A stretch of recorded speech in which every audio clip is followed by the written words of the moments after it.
नमस्कार मित्रांनो, आजचा पॉडकास्ट थोडा वेगळा आहे. आजचा पॉडकास्ट मराठी ह्या भाषेमध्ये आम्ही करणार आहोत, कारण आपल्यासोबत आहेत प्रदीप हे एक आर्टिस्ट आहेत आणि आपण जाणून घेणार आहोत त्यांच्या करिअरबद्दल, त्यांच्या विविध कामाबद्दल. त्यांनी कुठले कुठले पेंटिंग्स वगैरे बनवलेले आहेत आणि त्यांचे फ्युचर प्रोजेक्ट्स काय आहेत. आणि तुम्हाला जर त्यांच्या पेंटिंग्स किंवा त्यांचं आर्ट विकत घ्यायचं असेल तर कुठे कॉन्टॅक्ट करायचं, ह्या सगळ्या गोष्टी आपण या व्हिडिओमध्ये पाहणार आहोत. व्हिडिओ सुरू करायच्या अगोदर मला हॉस्मार्ट ह्या कंपनीला थँक्यू असं बोलायचं आहे, कारण हा व्हिडिओ हॉस्मार्ट ह्या कंपनीने स्पॉन्सर केलेला आहे. हॉस्मार्ट एक हेल्थकेअर रिलेटेड कंपनी आहे, जी की तुमचे हॉस्पिटल प्रोफेशनल आणि सक्सेसफुल वेमध्ये रन करण्यासाठी हेल्प करते. ऑल्सो हॉस्मार्ट तुमचे हॉस्पिटल डेव्हलप करण्यासाठी, म्हणजे आपण आर्किटेक्चर वर्क किंवा कन्स्ट्रक्शन रिलेटेड वर्क असं थोडक्यात बोलू शकू. डेफिनेटली मी वेबसाईटची लिंक डिस्क्रिप्शनमध्ये टाकेल.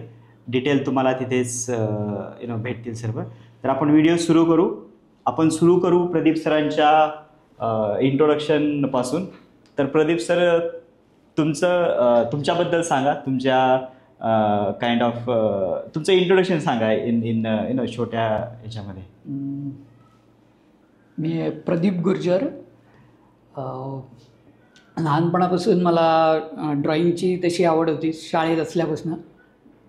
आणि शाळेत जसं एलिमेंटरी, इंटरमिडिएट वगैरे एक्झाम्स वगैरे देतात, बरोबर तेव्हापासून सुरुवात केली. आणि मग पुढे असं ठरवलंच होतं की SSC झाल्यावर आपल्याला काय दुसरं कुठे सायन्स, कॉमर्स, आर्ट्स यापैकी कुठे जायचं नाही, आपण ड्रॉइंगचंच ड्रॉइंगमध्येच करिअर करायचं. त्याप्रमाणे तेव्हा 2च कॉलेजेस माहिती होती, जे स्कूल ऑफ आर्ट आणि रहेजा स्कूल ऑफ आर्ट बँड्राला. बँड्रा स्कूल ऑफ आर्ट होतं तेव्हा बँड्रा स्कूल. तर त्याप्रमाणे बँड्रा स्कूल ऑफ आर्टमध्ये ॲडमिशन घेऊन कमर्शियल आर्टमध्ये 5 वर्षाचा कमर्शियलचा डिप्लोमा केला. मग ॲडव्हर्टायझिंग कंपनीमध्ये कामं केली. त्रिकायाग्रे, कॉन्टूर ॲडव्हर्टायझिंग, पहिली कॉन्टूर ॲडव्हर्टायझिंगमध्ये एक 4-5 वर्ष काम केलं. मग एक 10-12 वर्ष त्रिकायाग्रेमध्ये. ओके. आणि पण तेवढं सॅटिस्फॅक्शन मिळत नव्हतं की जसं आपल्याला काय काम करायचं आहे वगैरे, म्हणजे जॉबमध्ये. मग त्याच्यानंतर ठरवलं की आपण काही स्वतःचं करावं वगैरे, आणि मग पेंटिंग्सकडे वळलो. मग एका मित्रासोबत नेहरू सेंटरला एक आर्ट एक्झिबिशन पण केलं ग्रुपमध्ये, मी आणि माझा मित्र सतीश खोत म्हणून त्याचं नाव, ठाण्यातच राहायचं आधी. आणि एक्झिबिशन आम्ही केलं. त्यावेळी पहिल्याच एक्झिबिशनला कोणी तुम्हाला लगेच एकदम रिस्पॉन्स येतोच असं नाही, म्हणजे तेव्हा वाटतं आपल्याला की चला आपण एवढे पैसे टाकतोय एक्झिबिशनमध्ये.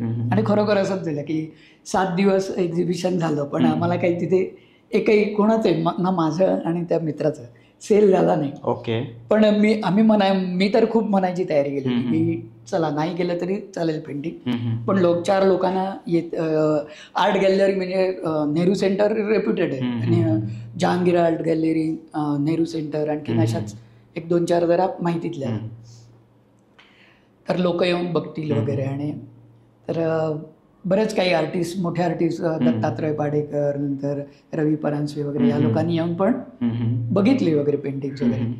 मग त्यांनी पण पहिलंच एक्झिबिशन करत राहा, म्हणजे त्यांनी असं सपोर्टिंग हे केलं. त्याप्रमाणे पेंटिंग्समध्येच पण कसं की आपल्याला सतत काय ना आणि करत राहायला पाहिजे. आणि मग तेव्हा असं होतं, अरे नक्की काय करायचं आपल्याला, कशामध्ये. आपल्याला पोर्ट्रेट आहे, मला पोर्ट्रेट जमत नाही, पोर्ट्रेट नाही, पण बाकीचे पण बरंच आहे की नेचर ड्रॉइंग आहे, निसर्गचित्र आहे, किंवा आणखीन ॲबस्ट्रॅक्टमध्ये आहे. आणि ह्या सिच्युएशनला बराच वेळ लागतो. आपण असंही काम करतो, तसंही करतो, पण एक अशी स्टेज येते की नाही आपण ह्या टाईपमध्येच काम करायला पाहिजे. त्या स्टेजला यायला बराच वेळही जातो, म्हणजे 8-8, 10-10 वर्ष सुद्धा जातात की असं काम करायला पाहिजे. त्या गॅलरीमध्ये तुम्ही स्वतः काढलेले पेंटिंग्स होते? हो, मी स्वतःच. किती पेंटिंग काढले होते तुम्ही? जवळजवळ 25 एक पेंटिंग होती माझी. अरे वा, अरे वा. मी तेव्हा एक सब्जेक्ट घेऊन केलेला, म्युझिक इन्स्ट्रुमेंट असं सब्जेक्ट घेतलं होतं. म्युझिक इन्स्ट्रुमेंट, अच्छा. त्यात तबला, पेटी म्हणजे सरोद, सतार वगैरे असं कॉम्बिनेशन करून वगैरे केलं होतं. Okay okay. तुम्ही सुरुवातीपासून कुठल्या प्रकारच्या पेंटिंग्स काढता, म्हणजे त्याचे प्रकार आहेत? डीपमध्ये एवढं मला माहीत नाही त्याच्याबद्दल, म्हणजे जसे आपण बोलतो की handmade painting, painting made by oil colours, तर त्याच्याबद्दल थोडं सांगा ना. तुमची सुरुवात कुठल्या पेंटिंगपासून झाली आणि तुम्ही कुठल्या टाईपच्या पेंटिंग्स काढता?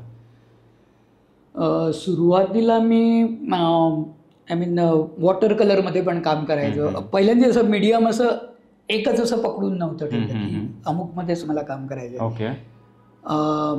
ऑइल कलर येत नव्हतं, पण ॲक्रेलिकमध्ये काम करायचं आणि ॲक्रेलिक मला आवडायला लागलं. ॲक्रेलिकमधलं एक हे समजायला लागलं की ॲक्रेलिक पेपरवर पण करता येतं, कॅनव्हासवर पण करता येतं. ॲक्रेलिक म्हणजे सिम्पल लँग्वेजमध्ये आपण काय सांगू, म्हणजे कसं असतं ते? एक 10 वर्षाचा मुलगा जर पाहत असेल हा व्हिडिओ, तर ॲक्रेलिक म्हणजे ब्राईट कलर्स असतात, म्हणजे कॅची कलर असतात. त्याला कसं समजावाल तुम्ही की ॲक्रेलिक म्हणजे काय?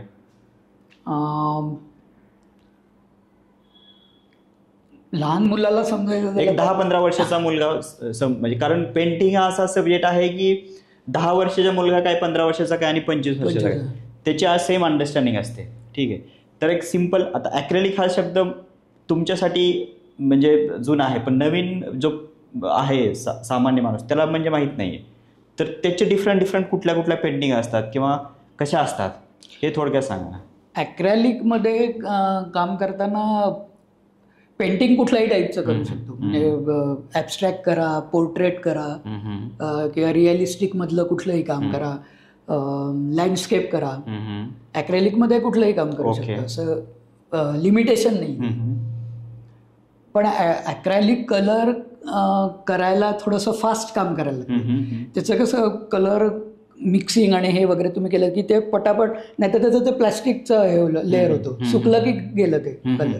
त्यामुळे जेवढे तुम्ही फास्ट वर्क करता त्याच्यामध्ये स्पीड असायला पाहिजे, नाही तर तो वेस्ट होतो. ओके. सध्या तुमच्या काही प्रोजेक्टबद्दल सांगा की जे तुमचे प्रोजेक्ट असे अप्रिशिएट झालेले आहेत किंवा तुम्हाला करताना म्हणजे मजा आली.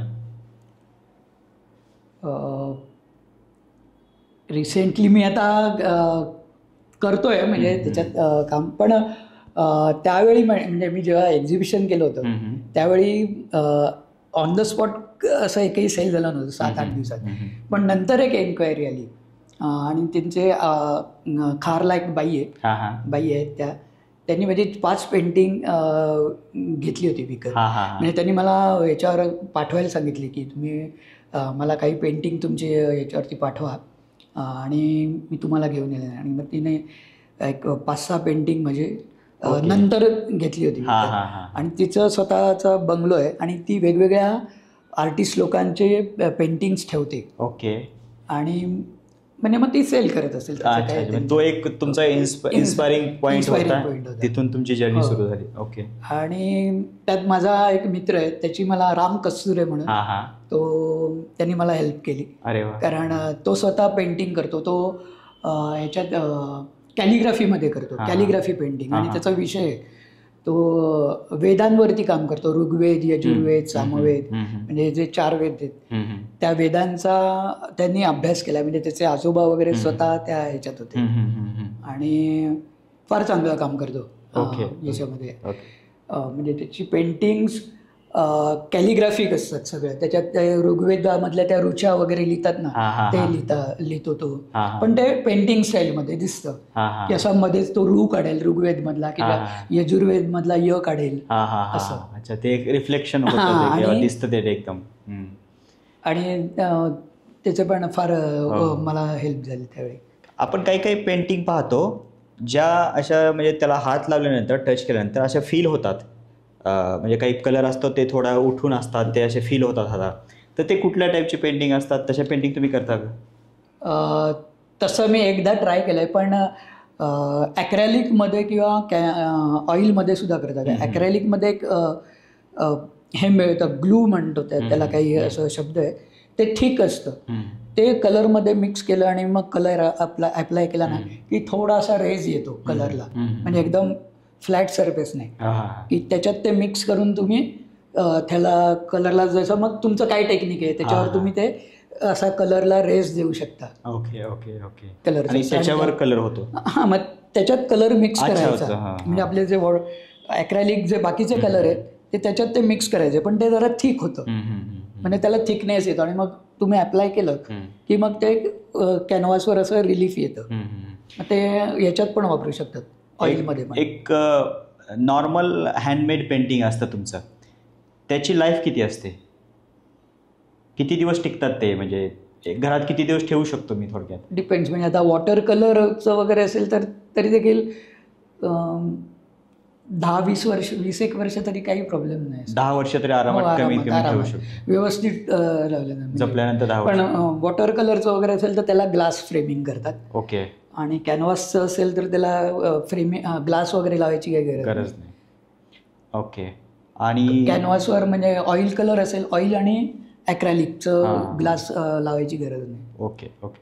सध्या जर आणि त्याला थोडंसं शायनिंग पण असतं. बरोबर, शायनिंग असतं कलरला, जसं वॉटर कलरला तेवढं नसतं.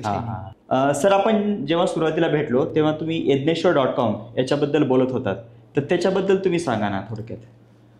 यज्ञेश्वर.com आता नवीनच वेबसाईट लॉन्च होती आणि पाठक यज्ञेश्वर पाठकच त्याचे त्यांनीच लॉन्च केली. आणि त्यांच्या वेबसाईटवर माझी काही पेंटिंग्स आणि इतर काही आर्टिस्ट लोकांची पण ते आता लॉन्च करतातच आहेत, तर तुम्ही ती तिकडे जाऊन पाहू शकता आणि परचेस करू शकता. अरे वा, अरे वा, खूप सुंदर, खूप.